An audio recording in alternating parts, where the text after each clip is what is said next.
Let's touch base with the management of Tata Sky. We have with us Harit Nagpal, CEO and MD at Tata Sky, who's also the president of DTH Operators Association. Mr. Nagpal, thank you so much, sir, for taking our call. Obviously, the first question that comes to mind is, what was the churn that was expected to flow in from the cable side to the DTH side on the backdrop of this move? Obviously, it's gotten delayed by a few months. Would it create any significant impact? Very significant impact. Let me just add here that we have been digitizing slowly for the last 6 years and are currently digitizing at the rate of about 800,000-900,000 subscribers per month. When I say digitizing, every time we move a customer from the analog cable world into the digitized DTH world, he becomes a tax-paying customer, 100%. And he also becomes a broadcaster-paying customer. He contributes to the broadcast, the content providers also. Yes, we were expecting a large-scale increase in this month of July, August, with the digitization deadline. We had procured a very large number of set-top boxes, so there's investment that has gone into it. We had also employed trained thousands of installers. Because, in these kind of movements, bulk of the demand comes close or on or after the deadline. And that's exactly what we were expecting, the demand to come around the 1st of July.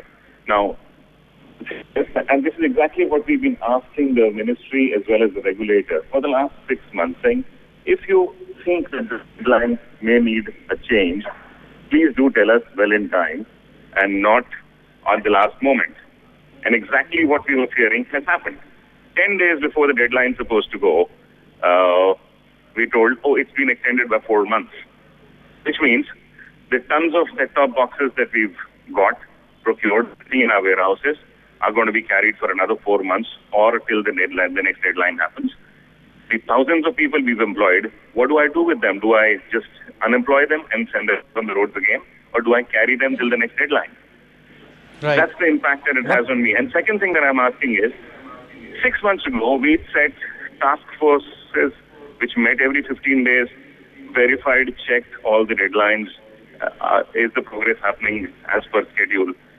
Now, suddenly, 10 days before the deadline, we realized that, we are only 25%. Could this not have been realized a month ago, 2 months ago? Right. So are we setting milestones this time when we've changed the deadline? Are we setting milestones that if this does not happen by the 30th of July, the deadline will be extended by another month? If this does not happen by the 15th of August, the deadline will be extended so that we know well in time.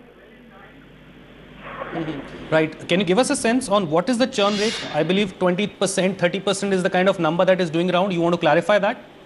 I don't think, because this particular event does not have a precedent, I don't think there is anybody who would be willing to guess on this number.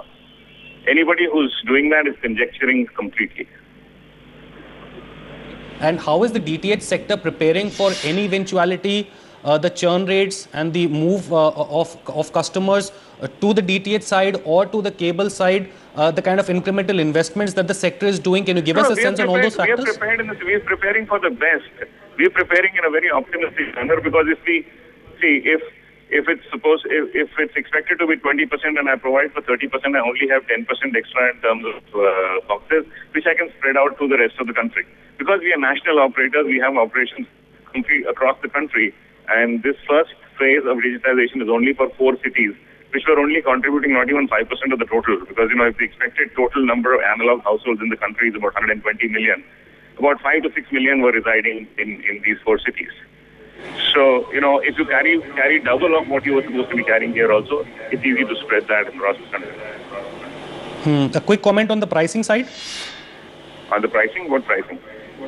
On the pricing dynamics, I mean, the kind of tariffs that you have been looking at, the kind of tariffs that you expect might shape up? I don't see pricing changing. There are 6 plus 1 DTH operators in the country. There will remain 6 plus 1 DTH operators, and to that will add the digital cable operators. So I'm not seeing any reduction in the competitive intensity in the market, and the prices will obviously be determined by competitive intensity. Right, Mr. Nagpal. Thank you so much, sir, for joining us on this quick reaction on the DTH side on the digitization and the way it's been delayed. Let's move on. Geometric limit.